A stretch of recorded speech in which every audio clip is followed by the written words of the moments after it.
everyone. I'd like to welcome you back to another episode of this interesting series that we've been going through, myself and Dr. David Wood, our dear brother and guest on this show.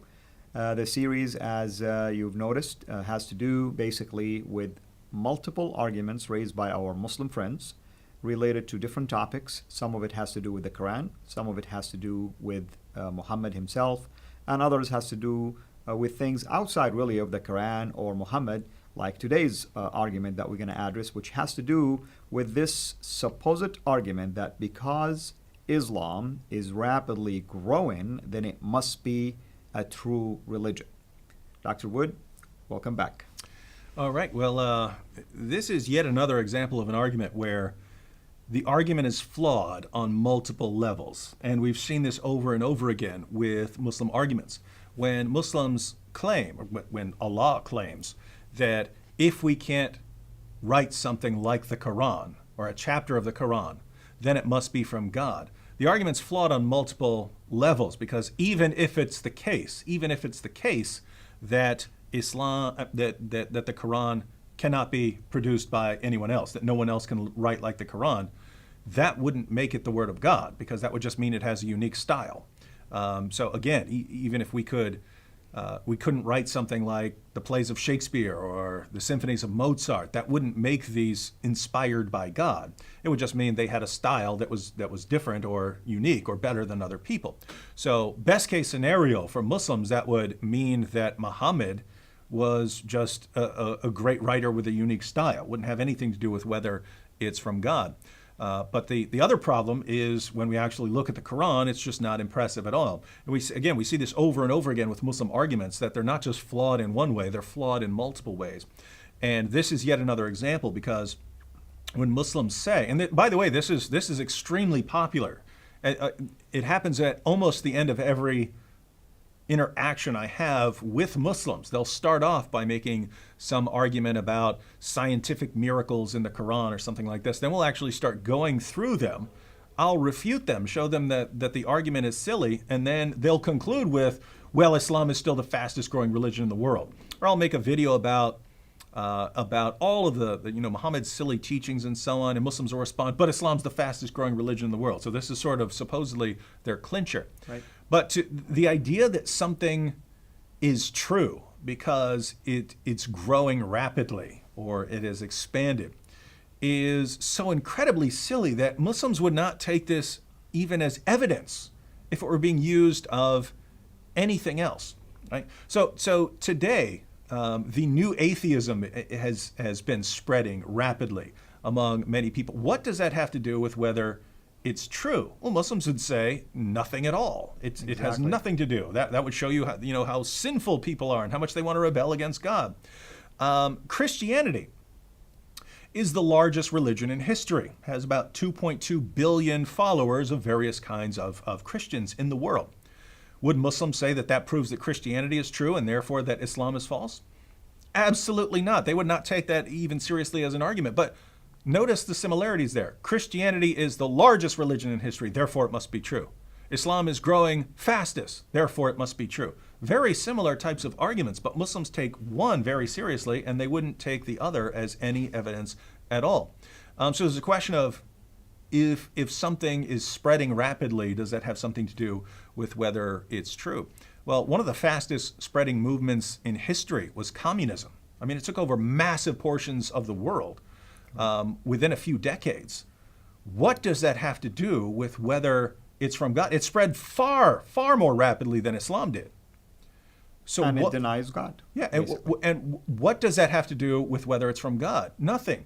So over and over again, if you gave Muslims a list of rapidly growing ideologies, rapidly spreading ideologies, and said, does this have anything to do with whether this is from God? Over and over again, they would say no. But here we get to Islam. Suddenly, Islam is growing rapidly. Therefore, God must be supporting this religion, must be showing the world that this is the truth. So That's one problem. That's one problem. So correct. Even though Islam is growing rapidly, it makes absolutely no sense to say this is growing rapidly, therefore it must be the truth. But there's a second problem, namely, that we know exactly why Islam is growing rapidly. Because the polls that Muslims refer to, the Pew Research studies and so on, that show how rapidly Islam is growing, and that I think it's somewhere in the 2050s when Islam and Christianity are going to be neck and neck, where Islam is going to catch up with Christianity.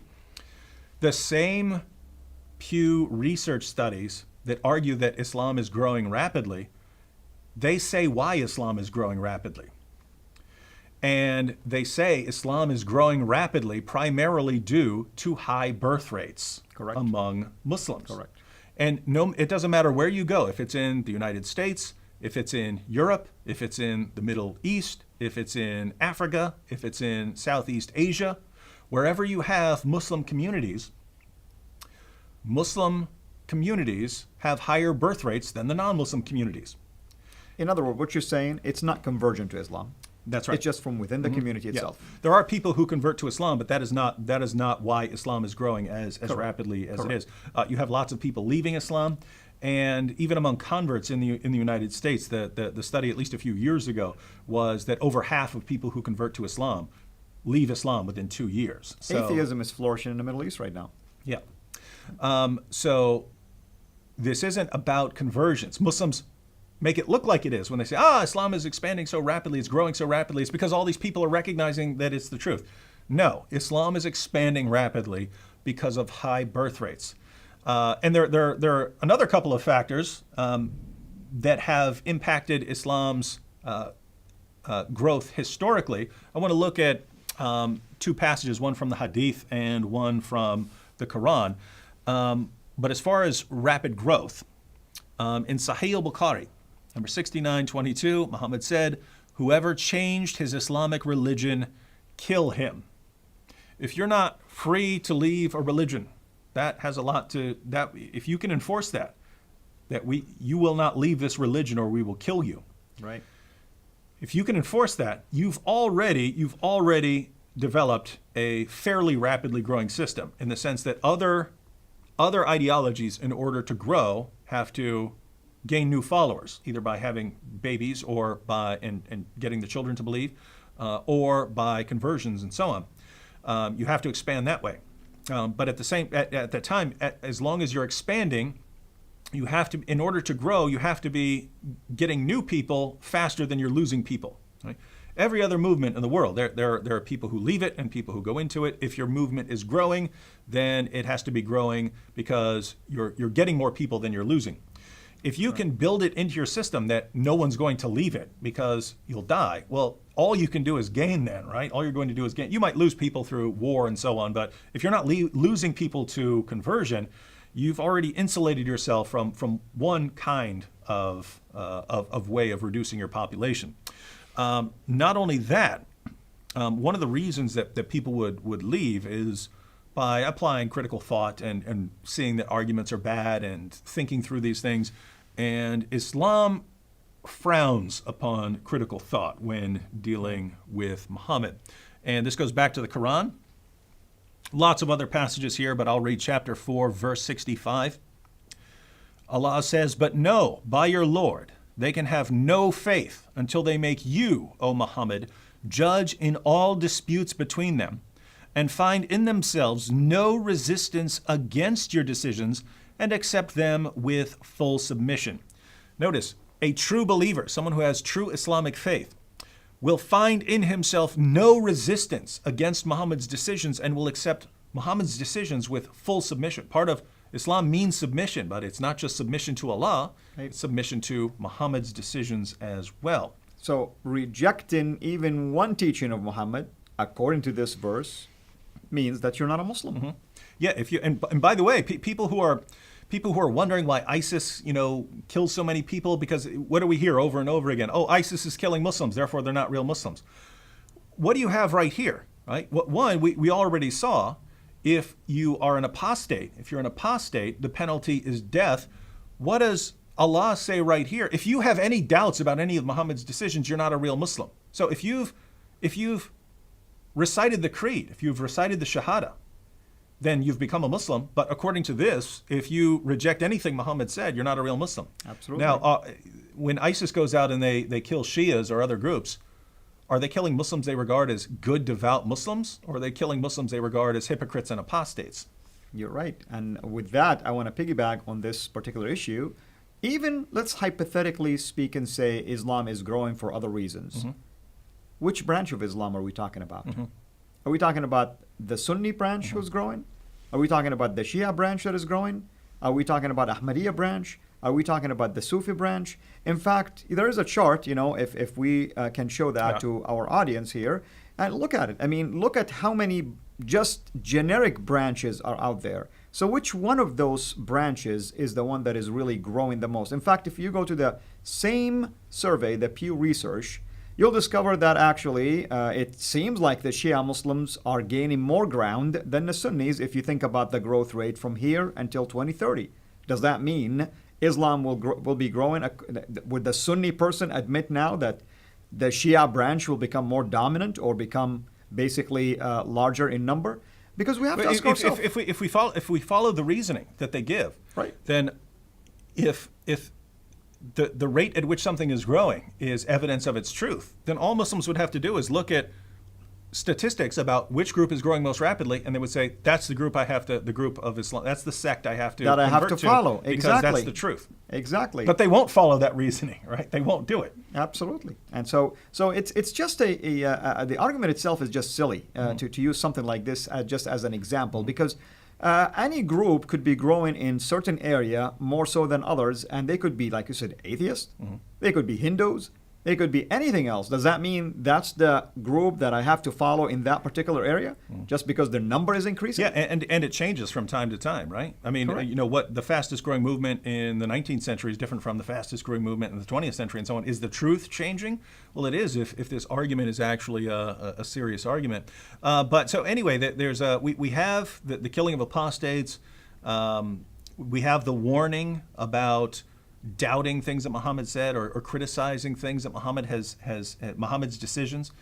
And so this really discourages critical thought of Muhammad, right? Because if you have any doubt about something Muhammad has said, right? So if Muhammad says you dunk your fly into a drink to make sure you get all the cure for the diseases that the fly is carrying, if you say, I've taken biology class and I don't think that's right. The Quran says you're not even a real Muslim because you're doubting Muhammad's decisions. Right. So there's not a lot of critical thought about things that Muhammad has said. So we have lots of leaving Islam and thinking critically about Islam, very strongly discouraged by the religion. But the primary cause of Islam's growth is Islam's treatment and view of women. Correct. How are women treated where you grew up in Saudi Arabia? Well, of course, they have nothing near the rights of men, of course. They cannot drive. They are obviously a step below when it comes to equality with men. And there's many other things, of course, that they have to adhere to the Islamic teaching according to the Quran and the traditions of the Prophet. And viewers might be wondering, what's the connection here? What's the connection between treatment of women and rapid growth of Islam? Well, there's a definite, very clear connection here. Namely that the more opportunities women have in life, the more of an impact you have on birth rates. So like in a place like the United States where, a girl grows up, she goes to school, she goes to high school, many of them go off to college, then start a career and so on, then get married and so on. Women are start getting married at 24, 25, 30, things like that before they're even starting their families. If you're in a place where you don't have those kinds of opportunities, where women do not have those kind of opportunities, where they don't go to school, where they certainly don't go to college, where they don't have a career, these girls get married off at 12, 13, 14, 15 years old, and they start having kids then, right? So you have lots of women in the West who, yes, I'll have my kid after I finish my school, finish my education, get my career started, then I have the kid, and then maybe you have one or two kids, if you have any. By the time a girl in Afghanistan or Pakistan or Saudi Arabia is 25, she's had 6 or 8 children. That's right. But because of the treatment of women, because women have fewer opportunities in Islam, as far as education, career, and so on, because of the impact of Islam on Islam's view of women, that they shouldn't be doing a lot of these things. I mean, think, in Pakistan, I mean, they will shoot girls in the head for going to school, right? They will show up and throw acid on them. They will blow up their schools to keep these girls from going to school. Why? They understand that this will have a massive impact on their culture if girls are becoming educated, that this will impact the entire system. The entire system. Now girls are going to school. Now they're going off to college. Now they're having careers. This changes everything. Now we're not marrying them at 13 and 14 years old. They understand this changes everything. And you've got the Taliban, and they're killing girls over this sort of thing. Right. But they are right in the sense of how much that would impact the Islamic community. Because Islam, at the end of the day, is growing because it has a negative impact on the opportunities girls and women have. Because girls don't go off and have a lot to do, they have almost nothing to do in many Islamic communities apart from getting married off at 13, 14, 15 and starting their family immediately, and they end up having far more children than other communities. And therefore, the population, the Muslim population, explodes because they're just having more kids than other people.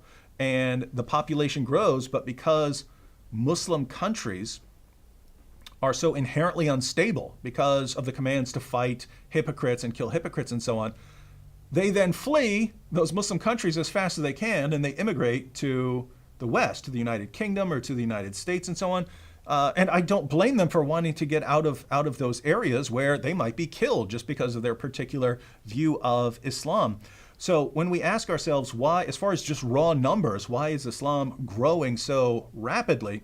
Right. It's growing rapidly because of high birth rates due to few opportunities for women in Muslim nations. Why is Islam growing rapidly expanding in the West? It's expanding rapidly in the West due to high birth rates of Muslims even in the West, and immigration of people leaving Muslim countries because Islam really doesn't do a good job making stable societies that people want to live in. So the real reason Islam is growing rapidly is Islam makes violent societies where people do not feel safe and they want to leave. And Islam has a low view of women that does not give women many opportunities in life. And so they have more babies because they start having babies earlier because there's nothing else for them to do. So if we lay out the argument in all its fullness, if we state why, Muslims would have to say, here's how we know that Islam is true. Islam is true because it gives girls and women few opportunities in life and reduces them to baby-making machines. That's what they're good for. And second, Islam makes such violent, inhospitable places to live. It makes countries places where people don't want to live and they want to get out of them as fast as possible. And therefore, Muslims leave these countries and they move to countries around the world. So Islam is true because of the awful impact it has on women and because of the awful impact it has on societies. Therefore, Islam is true. Now, are you ready to accept Islam based on this brilliant argument? Of course not. And also, I want to add a couple of other factors. Polygamy, of course, is another factor. And at the same time, as you mentioned, because you have a lot of kids in a family, it is basically estimated that almost 1/3 of the population of Islam is age 15 and under. So, which means they have even potential to even continue the same pattern of early marriages, more children, and so on and so forth. So it really has nothing to do with conversion, because that's usually the underlining, of course, argument is like, we're growing, that means Islam is true, people are accepting it and moving on basically with this fabulous religion, and that's usually how it goes. Well, that's yet another exciting argument, of course. Let's let our audience know what else you think we'll be able to also address in relationship to these arguments in the near future. Well, we have another Quranic argument, and that's the argument that we know Muhammad was a prophet because the Bible talks about Muhammad coming as a prophet. That's an interesting one, of course. Excellent. Well, thank you so much, brother, and thank you to our viewers for watching this show. Please send us your comments, of course, through Facebook reach out to us through our website. Dr. Wood, maybe you mentioned to them also how they can get a hold of your website if you like. Quick way would be go to YouTube, type in David Wood, and you'll of course get a bunch of people who really don't like me, but you can find my channel in there. Excellent. And we always welcome, of course, any comments, and hopefully you will join us again in the next episode of this series. Until we meet again, have a blessed day.